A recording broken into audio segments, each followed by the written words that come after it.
अब हम आगे आ जाते हैं। आपका जो अगला टास्क है which is on the linear pattern. ठीक है, लीनियर पैटर्न का जो टास्क है आपके पास पेज नंबर 32 पे, तो हम उसको देखते हैं। उसके अंदर भी बहुत आसान सी एक फिगर है। आपने एक रेक्टेंगल बनाना है, रेक्टेंगल बना के उसको कॉर्नर से फिले करना है, तो आपके पास एक smooth disc kind of equipment आ जाएगा। उसके बाद आप उस पर सर्कल बनाएंगे, अगेन उसको ऑफसेट करेंगे, और ऑफसेट करने के बाद आप उसको लीनियर पैटर्न से कॉपी कर देंगे, तो आपका वो आपकी जो फिगर थी वो कंप्लीट हो जाएगी। ये जो जूम सेशन चल रहा है इसमें भी हमारे पास तकरीबन 9 मिनट बाकी हैं। तो 9 मिनट में मैं कोशिश करता हूँ कि जल्दी जल्दी आपको ये सेशन खत्म होने से पहले ही वो लीनियर पैटर्न वाला जो है वो आपको ट्यूटोरियल में दे दूँ। तो मैं आता हूँ दोबारा से न्यू स्केच पे।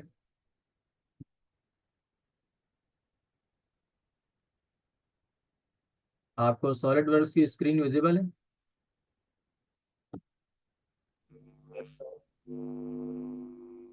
हेलो। Yes sir.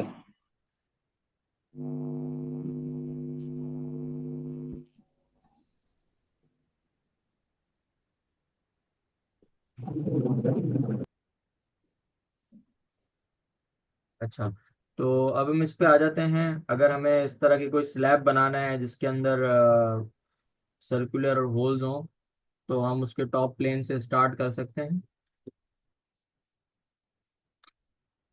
हम एक रेक्टेंगल बना लेते हैं विच इज़ सेंटर रेक्टेंगल। उसको एक्सट्रूड करते हैं। ठीक है। उसके बाद अभी मैं कोई भी डायमेंशन नहीं दे रहा, मैं सिर्फ आपको एक ओवरव्यू देना चाह रहा हूँ। लीनियर पैटर्न आप इस पे अप्लाई करेंगे तो किस तरह से आएगा। साथ ही हम इस पे फिले कर लेते हैं। तो फीचर्स में आऊँगा, फीचर फिले में, और मुझे बताना पड़ेगा कौन कौन से कॉर्नर्स मुझे फिले करने हैं। मैं उन चारों कॉर्नर्स को सिलेक्ट कर लूँगा। ठीक है। तो ये मेरे पास कुछ इस तरह की डिस्क आ जाएगी। एक्चुअल डायमेंशंस में अलग है। जो रेक्टेंगुलर पार्ट है उसकी डायमेंशंस भी अलग हैं, और फिले रेडियस भी ज़्यादा है, इसलिए आपको वो रेक्टेंगल कम लग रहा है, और उसके शेप जो है वो थोड़ा अलग है। लेकिन हम उस पर भी फोकस नहीं कर रहे, अभी हम इस फेस पे आ जाते हैं और यहाँ पे स्केच करते हैं अगेन। यहाँ पे हम एक सर्कल बना लेते हैं। ठीक है, जो मैनुअल की गाइडलाइंस है उस हिसाब से ही।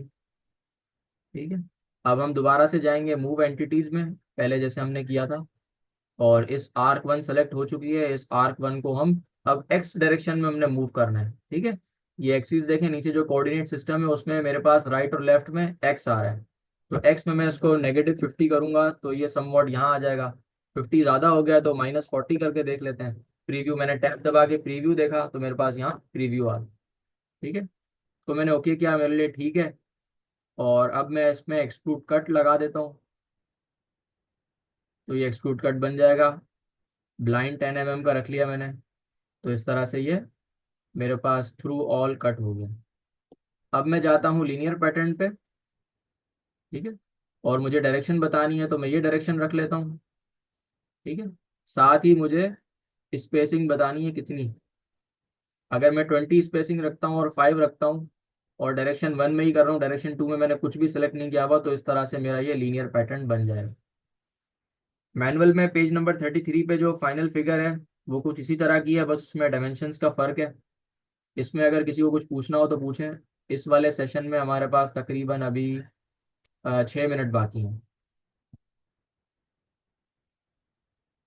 ठीक है, ये लीनियर पैटर्न कवर हो गया, और साथ ही आपका सर्कुलर पैटर्न ये आपका आज कवर हो गया। एनी क्वेश्चन सो फार? नहीं है नो क्वेश्चन? सर। ठीक है।